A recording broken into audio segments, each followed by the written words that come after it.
فأنا ناصح لإخواني بالصدع بالحق تبيض وجوههم. السكوت في مسألة الحزبية يضرها، فاصدع بما تؤمر وأعرض عن المشركين. سلامي على دماج ورجالها والشيخ يحيى ودار العلم يا سعد بانيها. بسم الله الرحمن الرحيم. الحمد لله حمدا كثيرا طيبا مباركا فيه كما يحب ربنا ويرضى. أشهد أن لا إله إلا الله وحده لا شريك له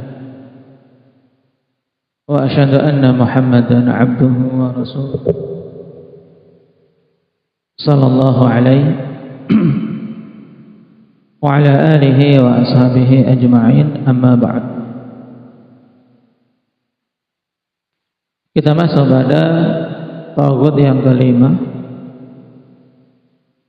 dari pimpinan-pimpinan para taghut. Qala al-muallif rahimahullahu ta'ala al-khamisu alladhi yu'badu min dunillahi wa huwa radin bil ibadah. Di antara pimpinan-pimpinan taghut yaitu siapa saja yang diibadahi selain Allah dalam keadaan dia ridha dengan peribadatan tersebut. Jadi dia diibadahi dan ridha dengan peribadatan yang diserahkan kepadanya.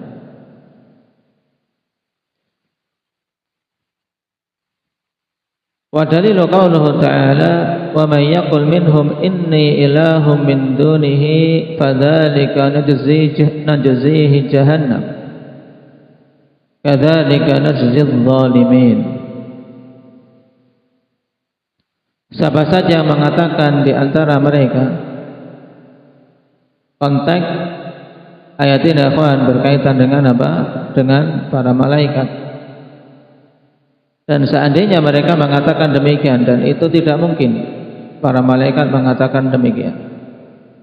Tapi kalau toh malaikat yang diibadahi selain Allah, karena di antara orang-orang kufar wal musyrikin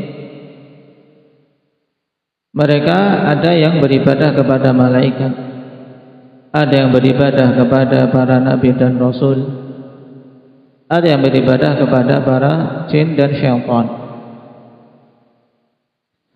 Nah, Allah Subhanahu wa taala ancamkan, ya siapa saja mengatakan di antara hal-hal yang diibadahi selain Allah itu inni ilahum min duni. Sungguhnya aku ini adalah sesembahan selain Allah. Berarti dia apa? Ridha dengan peribadatan tersebut. Fadzalika najzihi jahannam. Maka sungguhnya kami akan membalas dia dengan neraka Jahannam kekal di dalamnya. Kadzalika najzil zalimin, dan demikian itulah balasan yang kami berikan kepada orang-orang yang zalim. Dan jelas orang-orang yang menempatkan dirinya untuk diibadahi selain Allah dan ridha dengan peribadatan tersebut, maka dia menempati kezaliman yang paling besar. Karena dia ridha dengan syirik kepadanya. Inna syirka la zulmun azim.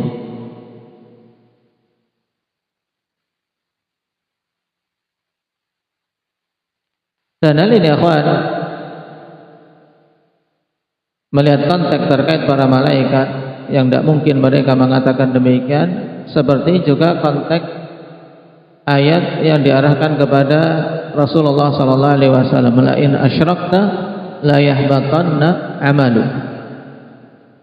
Seandainya engkau Muhammad melakukan kesyirikan, maka sungguh akan kami hapus semua amalan-amalanmu. Apakah Rasulullah melakukan syirik? Habib, tidak.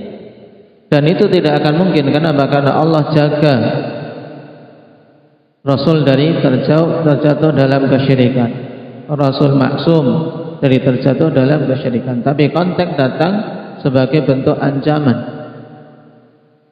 Nabi pun seandainya melakukan syirik, maka semuanya amalan akan terhapus, apalagi yang lain. Demikian pula dalam ayat ini, seandainya malaikat itu mengatakan kami ini adalah sesembahan selain Allah, maka mesti akan dihukum kekal di neraka jahanam. Dan itu pun para malaikat mungkin tidak mengatakan demikian, Akmal.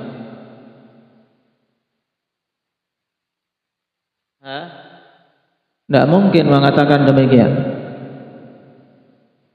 Tapi seandainya mereka mengatakan ini ilahu min duni, maka mesti mereka akan dikekalkan di neraka jahanam, wal'iyadzu billah. Nah, sehingga taghut yang kelima ini jelas, siapa saja yang diibadahi selain Allah dalam keadaan dia ridha terhadapnya, berarti keluar darinya hal-hal yang diibadahi selain Allah yang dia tidak ridha terhadapnya, seperti para nabi. Nah, terkait Nabi Isa yang diibadahi oleh siapa? Nabi Isa diibadahi oleh siapa? Thaqif, orang-orang Nasrani. Mereka mengaku menyembah Nabi Isa. Apakah Nabi Isa dikatakan taghut, Ali? Nabi Isa tidak dikatakan taghut. Kenapa? Karena beliau tidak ridha dengan peribadatan tersebut. Sebagaimana hal ini dijelaskan dalam surat Al-Maidah akhir-akhir, anta qulta lin-nasi ittakhiduni wa ummiya ilahaini min dunillah qala subhanak ma yakunu li an aqula ma laysa li bihaqqin in kuntu qultuhu faqad alimtah ta'lamu ma fi nafsi wa la a'lamu ma fi nafsik. Nah, ditambahkan Al-Maidah ayat 116. Di sini jelas pengingkaran Nabi Isa terhadap peribadatan yang diarahkan kepada beliau.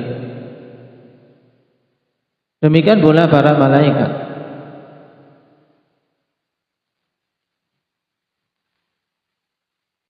Sebagaimana Allah Subhanahu wa taala sebutkan di surat Saba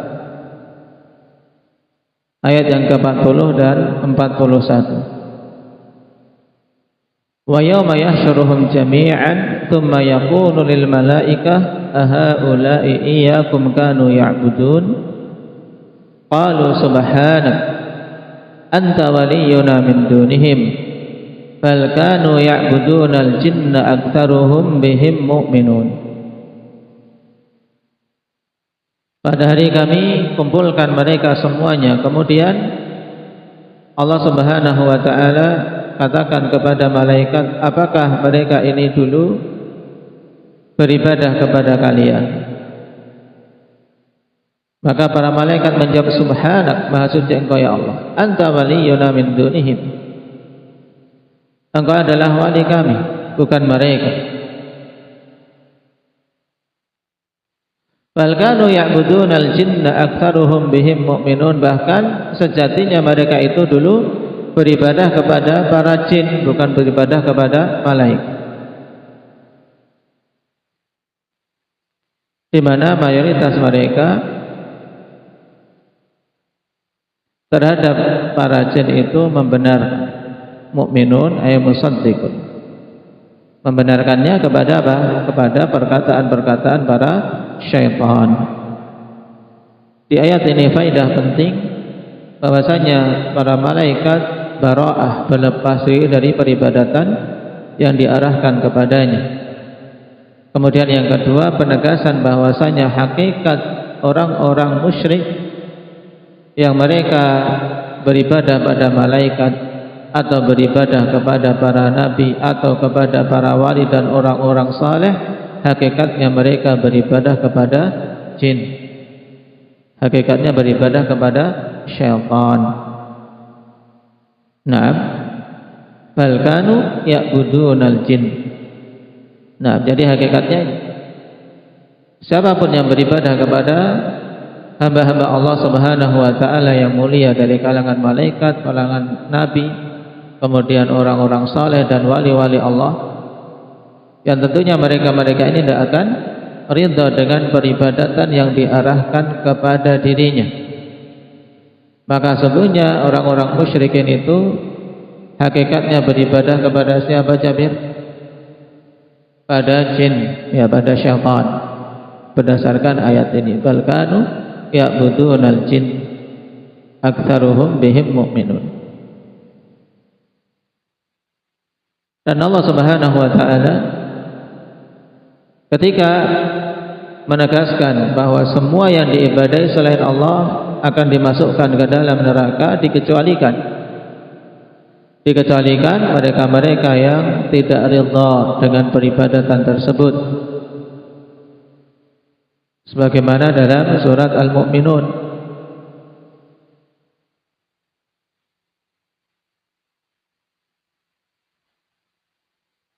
atau surat Al-Anbiya.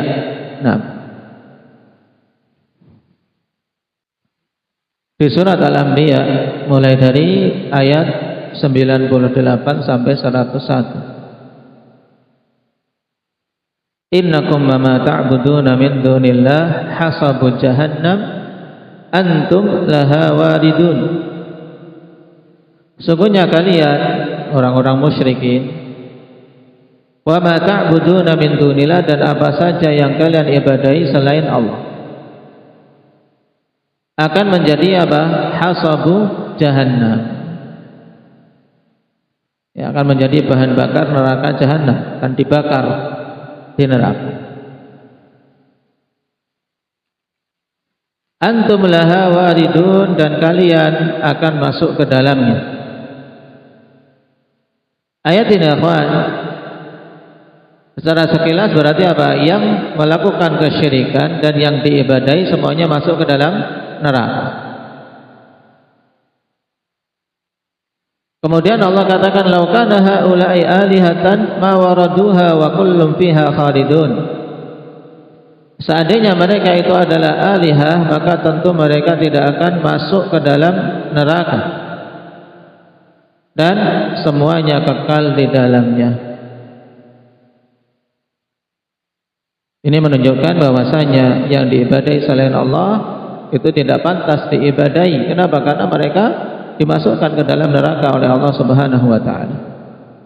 Lahum fiha zafiru wa hum fiha la yasma'un. Kemudian dikecualikan, innal ladzina sabaqat lahum minnal husna ulaika anha mub'adun. Sungguhnya orang-orang yang sabaqat lahum minnal husna, nah, yang telah ditetapkan di antara mereka itu sebagai penduduk surga, maka mereka-mereka itu dijauhkan dari neraka jahanam, yaitu para anbiya wa rasul. Karena ketika turun ayat ini, sebagian orang-orang musyrikin mereka kemudian apa? Membantah Nabi. Orang Yahudi mereka beribadah kepada Uzair, orang Nasara beribadah kepada Isa, berarti Uzair dan Isa masuk ke dalam neraka. Allah Subhanahu wa taala kemudian jelaskan di ayat setelahnya bahwasanya mereka ini telah ditetapkan untuk menjadi penduduk surga. Nah, kenapa? Karena mereka tidak ridha dengan kesyirikan yang diarahkan kepadanya. Nah, jadi para anbiya wa rasul tidak dikatakan taghut, para malaikat tidak dikatakan taghut, karena mereka tidak ridha dengan peribadatan yang diarahkan kepadanya. Nah, makanya Qaid wa huwa radin penting. Alladzi yu'badu min dunillah wa huwa radin bil ibadah. Siapa saja yang diibadahi selain Allah dalam keadaan dia ridha dengan peribadatan tersebut. Untuk mengeluarkan hal-hal yang diibadahi selain Allah dalam keadaan dia tidak ridha.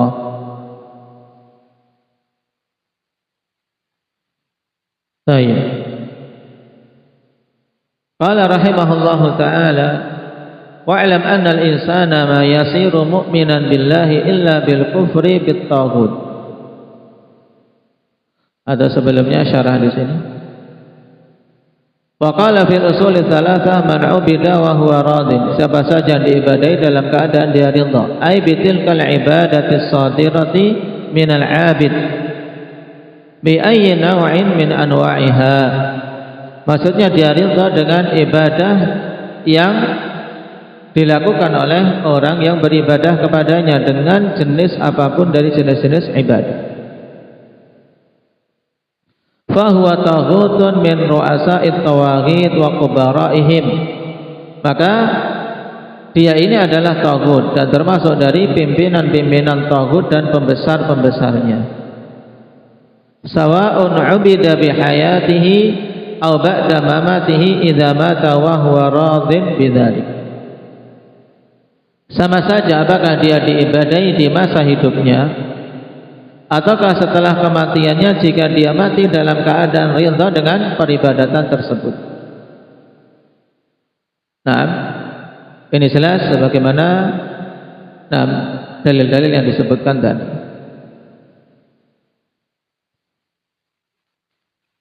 Kemudian kata beliau rahimahullah, wa'lam anna al-insan ma yasiru mu'minan billahi illa bil kufri bit taghut.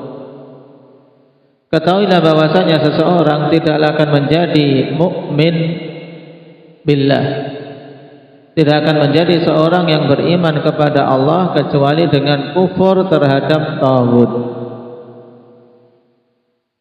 Tidak bisa mencapai tingkatan mukmin kecuali dengan kufur kepada taghut.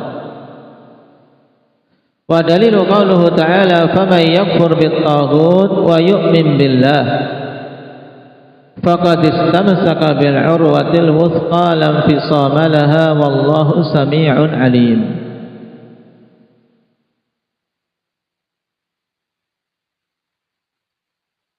Dalilnya adalah firman Allah Subhanahu wa taala, siapa saja yang kufur kepada taghut dan beriman kepada Allah, maka sungguh dia telah berpegang teguh dengan urwatul wuthqa. Lam fisama laha. Nah, dia berpegang teguh dengannya, ya, tidak terpisah darinya. Lam fisama laha ilang kisara walang qita. Ya, tidak terputus, ya, tidak akan terpisah. Dia akan betul-betul berpegang teguh dengannya dengan apa? Dengan sangat kuat. Wallahu sami'un alim, dan Allah Subhanahu wa taala sami'un alim. As-sami' zat yang maha mendengar, al-alim zat yang maha luas ilmunya. Ayat ini akhwan, permulaannya apa? La ikraha fid din, tidak ada paksaan di dalam agama. Qad tabayyana ar-rusydu minal ghayy, karena setelah begitu jelas antara ar-rusydu dan al-ghayy. Perkaranya jelas. Ar-rusydu dinu Muhammadin sallallahu alaihi wasallam, wal ghayy dinu Abi Jahlin. Dikatakan di sini oleh Syekh Al-Muallif, ar-rusydu yaitu agama Muhammad sallallahu alaihi wasallam. Sedangkan al-ghayy, jalan yang menyimpang, adalah agamanya Abu Jahal. Jadi tidak ada paksaan di dalam agama, karena apa? Telah jelas agama Nabi Muhammad dan agama Abu Jahal. Dengan kata lain, telah jelas kebenaran dari kebatilan. Sehingga seorang tinggal memilih, ya, seorang tinggal memilih mana yang akan diambil, apakah kebenaran ataukah kesesatan. Kemudian Allah Subhanahu wa taala katakan sebagaimana dikutip ayat tersebut di matan, faman yakfur bit taghut wa yu'min billah faqad istamsaka bil 'urwatil wuthqa. Wal 'urwatul wuthqa syahadatu an la ilaha illallah wa hiya mutadamminatun lil nafyi wal itsbat. Al 'urwatul wuthqa yang dimaksud adalah apa? Adalah syahadah la ilaha illallah, yang terkandung di dalamnya nafi dan itsbat, yang ini merupakan rukun dari la ilaha illallah. Apa rukun la ilaha illallah itu?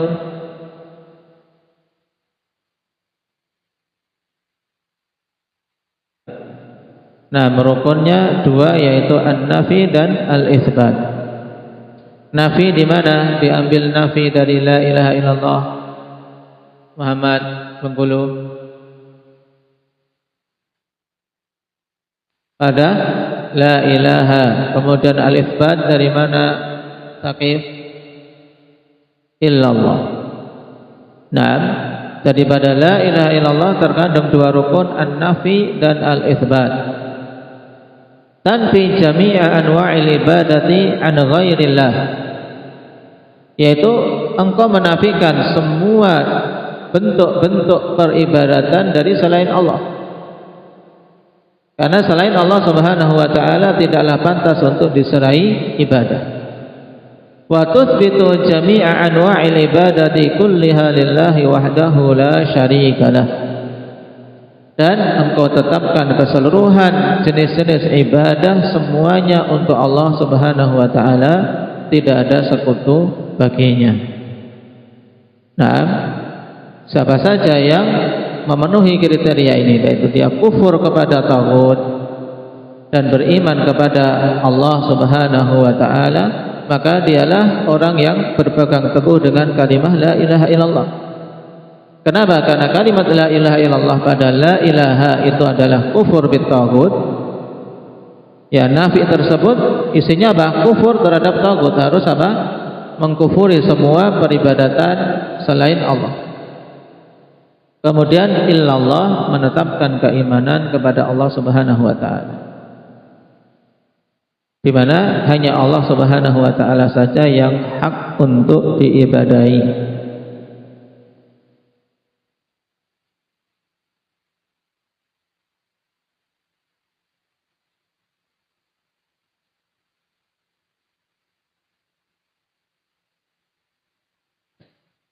Qala syarih hafizahullah ta'ala, faman yakfur bit-taghut bi khal'il andadi wal awthan wa yatabarra'u minha wa min ahliha. Siapa saja yang kufur kepada taghut bi khal'il andad wal awthan wa yatabarra'u minha wa min ahliha, yaitu dengan melepas semua sekutu-sekutu selain Allah, berhala-berhala, dan berlepas diri darinya dan dari pelakunya. Faqad haqqaqa ar-ruknal awal min ruknait tauhid, maka sungguh dia telah mewujudkan rukun yang pertama dari dua rukun tauhid, sebagaimana disebutkan tadi. Rukun tauhid dua, nafi dan itsbat. Qala Syekh Muhammad bin Abdul Wahhab rahimahullahu ta'ala, sifatul kufri bit taghut an ta'taqida butlana ibadati ghairillah wa tatrukaha wa tubghidhaha wa tukaffira ahlaha wa tu'adihim. Syekh Muhammad bin Abdul Wahhab rahimahullahu ta'ala telah mengatakan, sifat dari kufur terhadap taghut adalah engkau meyakini kebatilan peribadatan kepada selain Allah. Ini dalam matan yang telah kita lewati di depan. Dan ini kalimat penting tentang sifat kufur kepada taghut itu bagaimana, yaitu dengan meyakini batilnya peribadatan kepada selain Allah, dan engkau meninggalkan peribadatan kepada selain Allah serta membencinya dan mengkufuri pelakunya. Wa tukaffiru ahlaha, engkau mengkafirkan pelakunya. Pelaku kesyirikan ya dikafirkan. Nah, karena mereka kufur pada Allah Subhanahu wa ta'ala. Wa tu'adihim, dan engkau memusuhi mereka. Qala wa yu'minu billah wa yufriduhu bil ibadati wa yukhrisu lahu jami'al a'mal. Maksudnya beriman kepada Allah adalah apa? Mengesahkan Allah dengan peribadatan dan mengikhlaskan hanya untuk Allah semua amalan-amalan. Nah, faman yakfur bit taghut wa yu'min billah, siapa saja yang kufur kepada taghut, kemudian yang kedua beriman kepada Allah dengan makna tadi, Nah, yang telah beriman kepada Allah faqad haqqaqa rukna tsani min ruknit tauhid, maka dia telah mewujudkan rukun yang kedua dari rukun tauhid. Sehingga pada fama yakfur bit taghut ini mewujudkan rukun pertama, yaitu la ilaha, yaitu nafi, wa yu'min billah mewujudkan rukun yang kedua pada illallah, yaitu itsbat. Qala Syekh Muhammad bin Abdul Wahhab rahimahullah, wa ma'nal imani billah an ta'taqida anna allaha huwal ilahul ma'budu wahdahu duna man siwa. Dan makna beriman kepada Allah yaitu engkau meyakini bahwa Allah Subhanahu wa taala dialah ilah al-ma'bud, yaitu sesembahan yang diibadahi, wahdahu duna man siwa, satu-satunya. Nah, tidak ada yang lainnya. Allah Subhanahu wa taala satu-satunya zat yang hak untuk diibadahi. Wa tukhlisa jami'a anwa'il ibadati kulliha lillah, dan engkau mengikhlaskan semua jenis-jenis ibadah keseluruhannya untuk Allah Subhanahu wa taala. Wa tanfiha an kulli ma'budin siwah, dan engkau meniadakan hak untuk diibadahi dari semua apa-apa yang diibadahi selain Allah. Mereka diibadahi tapi tidak hak, sehingga peribadatan kepada mereka-mereka itu adalah syirik. Wa tuhibba ahlal ikhlasi wa tuwalihim, dan engkau mencintai ahlul ikhlas dan berwala kepada mereka, wa tuwaliyahum, wa tubghidha ahla syirki wa tu'adiyahum, dan engkau membenci pelaku kesyirikan serta memusuhi mereka. Ini juga disebutkan dalam matan, sehingga makna ini dihafal dan dipahami dengan baik. Dengan ini berarti kita selesai dari pembahasan wajibat yang ditutup pembahasan terakhir dengan makna taghut. Dan satu permasalahan tambahan terkait taghut, ikhwan, penting untuk diilmui, yaitu apakah setiap perkara ketika diarahkan kepadanya penamaan taghut atau dia dikatakan sebagai taghut, mesti itu hukumnya kafir? Atau dengan kata lain, apakah setiap sesuatu yang dinamakan taghut itu kafir atau tidak? Kesimpulan dalam masalah ini, ikhwan, yaitu wasfu syai' bi annahu taghut la yalzamu minhu takfirul mausuf. Wasfu syai' bi annahu taghut la yalzamu minhu takfirul mausuf. Pensifatan sesuatu bahwasanya itu taghut tidak melazimkan pengkafiran terhadap yang disifati. Dan bukti untuk hal ini yaitu kalam para a'immah yang mereka menafsirkan makna taghut dan menggunakan istilah taghut ini pada beberapa hal. Yang pertama, terkadang para ulama mengatakan taghut itu pada semua pimpinan-pimpinan kesesatan. Nah, inna taghut qad yutlaqu ala kulli ra'sin fid dhalalah, yaitu setiap pimpinan kesesatan itu terkadang dikatakan dia sebagai taghut. Dan kesesatan itu kan bertingkat-tingkat, ada kesesatan yang tingkatannya kafir, ada yang tidak kafir. Seperti perkataan Imam Al-Qurtubi rahimahullah ta'ala dalam tafsir beliau ketika menjelaskan ayat wa laqad ba'atsna fi kulli ummatin rasulan an i'budullaha wajtanibut taghut. Nah, ketika menjelaskan wajtanibut taghut dan jauhilah taghut-taghut, maksudnya utruku kulla ma'budin dunallah. Tinggalkanlah semua yang diibadahi selain Allah, kasyaitan wal kahin was sanam. wa kullama da'a ila dhalal. Baik. Utruku kulla ma'budin dunallah.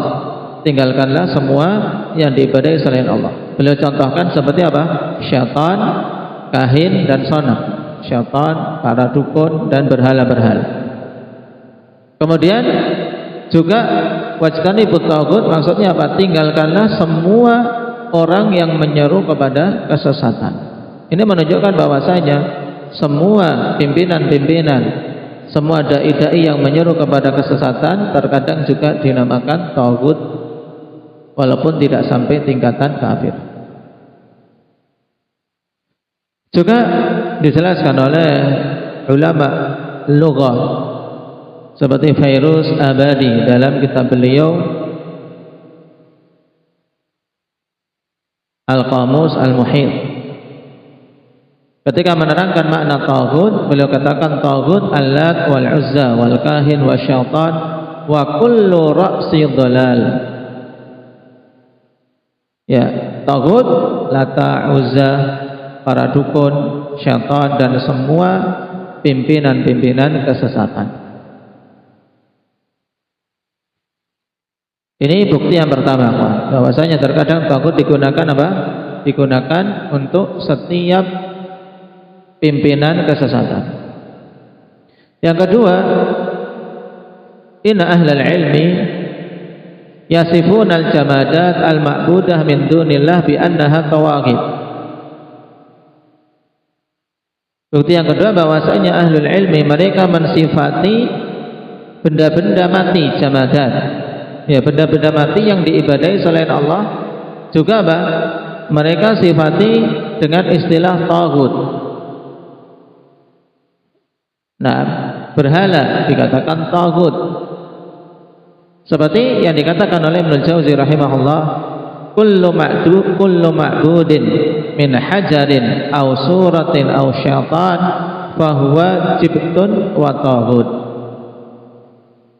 Semua yang diibadahi, baik itu berupa batu atau gambar-gambar makhluk bernyawa atau syaitan, maka itu adalah jibtun dan taghut. Nah, padahal yang namanya benda mati, apakah dia disifati muslim dan kafir atau tidak? Indah Mujahid, benda mati itu disifati muslim atau disifati kafir? Tidak. Tidak, benda mati. Tidak ada benda mati muslim, tidak ada benda mati yang kafir. Ini batu muslim, ini batu kafir. Ada tidak? Ya. Tidak. Tapi, nah, berhala-berhala yang diibadahi itu, yaitu benda-benda mati bebatuan itu juga diistilahkan taghut. Ini bukti yang menunjukkan bahwasanya pensifatan sesuatu dengan taghut tidak melazimkan apa? Pengkafirannya. Dan Syekhul Islam dalam fatwa beliau mengatakan ketika menjelaskan taghut, wa huwa ismu jins yadkhulu fihi syaitan wal wathan wal kuhan wa dirham wa dinar wa ghairu dzalik. Ya, Syekhul Islam mengatakan bahwasanya taghut itu isim jenis yang masuk di dalamnya syaitan, berhala, kemudian para dukun, bahkan apa? Uang, dinar dan dirham. Itu bisa masuk kategori taghut ketika apa? Dipuja-puja oleh manusia. Nah, taib, sebagaimana keadaan apa? Orang-orang apa yang tujuan hidupnya hanya dunia. Istilahnya apa?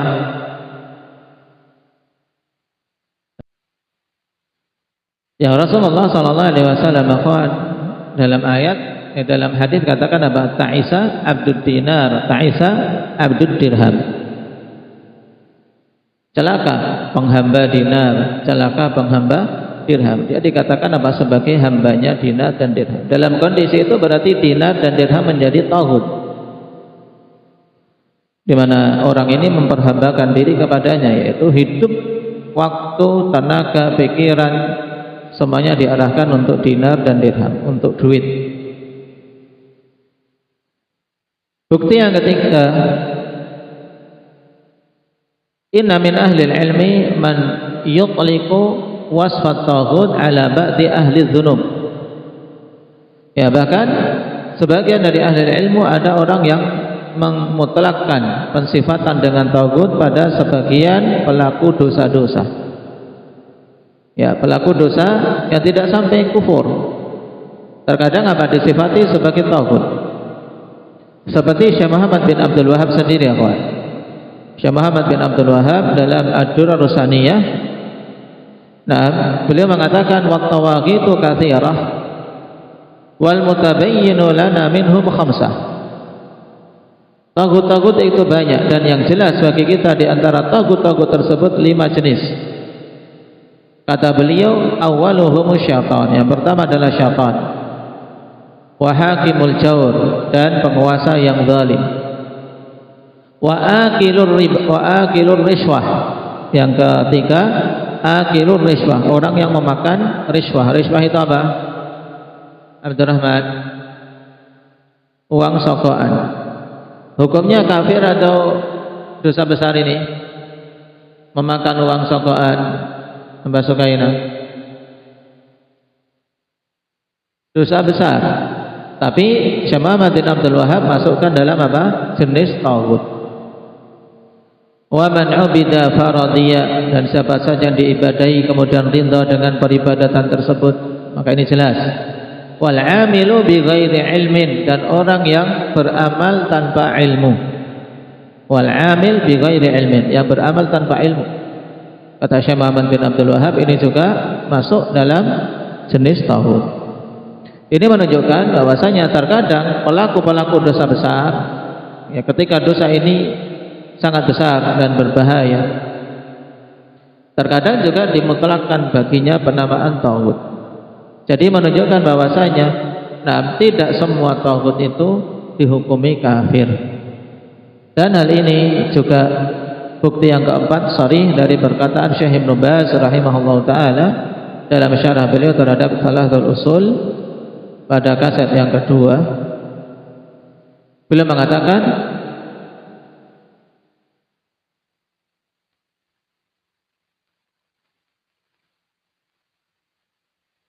fahadduka an takuna 'abdan muti'an lillah, fa idza jawazta dzalika faqad ta'addaita wa kunta taghutan bihadza syai' alladzi fa'alta. Ini ketika memberikan makna taghut, ikhwan. Logikanya karena taghut itu dari tughyan. Dari apa? Tughyan, melampaui batas. Melampaui batas. Nah, batasan kita itu apa? Kata beliau, fahadduka an takuna 'abdan muti'an lillah. Batasanmu itu adalah engkau menjadi hamba yang taat kepada Allah. Fa idza jawazta dzalik faqad ta'addaita. Jika engkau melampaui itu, ya, melampaui batasanmu, harusnya kamu menjadi hamba yang taat, engkau melampaui batasan itu, maka engkau menjadi taghut dengan apa? Sebab perbuatanmu itu. Kemudian kata beliau, faqad yakunu kafiran, faqad yakunu duna dzalik. Dan terkadang, ya, namanya melampaui batas tadi, perbuatan tughyan yang menjadikan seorang dinamakan taghut, terkadang kafir, terkadang di bawah itu, yaitu tidak kafir. Nah, dan ini pembahasan yang rajih, ikhwan, bahwasanya tidak semua taghut itu kafir berdasarkan apa? Bukti-bukti tadi dari penafsiran para ulama tentang makna taghut, ya. Jadi istilah ini ketika kita membaca perkataan para ulama dan mereka mensifati sebagian atau mensifati sesuatu sebagai taghut, tidak melazimkan bahwasanya itu adalah pengkafiran. Baik, barakallahu fikum. Dengan ini, walhamdulillah alladzi bi ni'matihi tatimmus shalihat, kita selesai dari pembahasan risalah yang mufidah ini, yaitu al-wajibat al-mutahattimat, dengan syarah dari Syekhuna Abi Abdul Aziz Turki Al-Abdini hafizahullah ta'ala. Semoga apa yang kita pelajari bermanfaat bagi kita semua.